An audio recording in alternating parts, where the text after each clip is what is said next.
Pode-se sugerir, numa imagem um pouco violenta, que nada se passou naquele acidente de terreno ou fenda aberta em grandes montanhas cinzentas, senão o fato de que o universo foi virado do avesso. Quero dizer que os olhos de espanto e louvor que se voltavam para fora, para o que existia de maior, agora se voltavam para dentro, para o que existia de menor. A própria imagem irá sugerir toda a maravilha multíplice de olhos convergentes, que, como uma cauda de pavão, deu origem a grande parte da imagística católica. Mas, num sentido, é verdade que Deus, que fora apenas uma circunferência, foi então visto como um centro. E um centro é coisa infinitamente pequena. É verdade que, doravante, a espiral espiritual funciona voltada para dentro em vez de para fora, e nesse sentido é centrípeta e não centrífuga. A fé se torna, em vários sentidos, uma religião de coisas pequenas. Mas suas tradições na arte, na literatura e na fantasia popular já atestaram o bastante, como se disse, esse paradoxo único do divino posto num berço. De maneira muito curiosa, é verdade, a tradição não enfatizou de modo muito claro o significado do ser divino na caverna.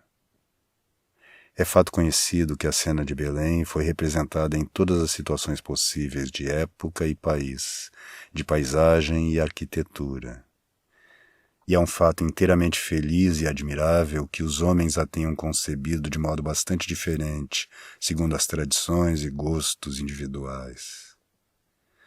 Mas, ao passo que todos perceberam que se tratava de um estábulo, não muitos perceberam que se tratava de uma caverna. Alguns críticos foram tolos a ponto de supor haver alguma contradição entre o estábulo e a caverna, caso esse pelo qual eles não devem saber muita coisa sobre cavernas ou estábulos na Palestina.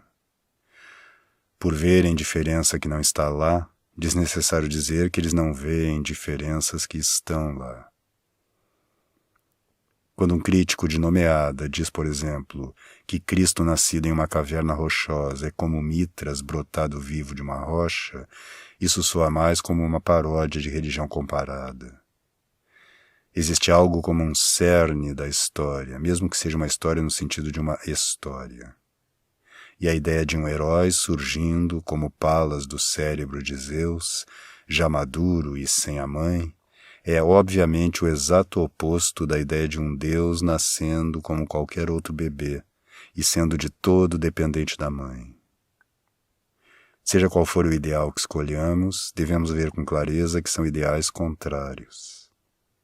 É coisa tão estúpida relacioná-los porque ambos contêm uma substância chamada rocha, quanto identificar o castigo do dilúvio com o batismo no Jordão porque ambos contêm uma substância chamada água. Seja como mito ou como mistério, Cristo foi obviamente concebido como nascido em um buraco nas pedras, basicamente porque isso assinalava a posição de um pária desprovido de lar. De todo modo, como eu disse, é verdade que a caverna não foi tomada como símbolo com a mesma frequência e clareza com que o foram outras realidades que cercaram o primeiro Natal. E o motivo disso também se liga à própria natureza desse mundo novo. Num sentido, foi o embaraço de uma nova dimensão. Cristo não nasceu apenas no mesmo nível do mundo, mas até abaixo do nível do mundo. O primeiro ato do drama divino não só não foi encenado em nenhum palco à vista dos curiosos, mas o foi em um palco escuro e encoberto pela cortina, cavado para longe de toda a vista. E essa é uma ideia muito difícil de expressar com a maioria dos modos de expressão artística. É a ideia de acontecimentos simultâneos se dando em níveis diferentes de vida. Algo do tipo pode ter sido tentado na arte medieval mais arcaica e decorativa. Mas, quanto mais os artistas aprendiam realismo e perspectiva, menos eram capazes de descrever ao mesmo tempo os anjos nos céus e os pastores nas montanhas, além da glória em meio à escuridão que se realizava sob as montanhas. Talvez isso pudesse ser melhor transmitido através do recurso característico de algumas guildas medievais, quando conduziam pelas ruas um teatro de 3 palcos, um sobre o outro, com o céu em cima da terra e o inferno embaixo da terra. Mas no enigma de Belém era o céu que estava embaixo da terra. Só nisso já há um toque de revolução, como se o mundo fosse virado de cabeça para baixo. Será vã a tentativa de expressar algo de conveniente ou de novo sobre a mudança que essa concepção de uma deidade nascida como um pária, ou até mesmo um fora da lei, representou para toda a concepção da lei e de seus deveres para com os pobres e párias. É coisa profundamente verdadeira dizer que depois daquele momento não poderia mais existir escravos.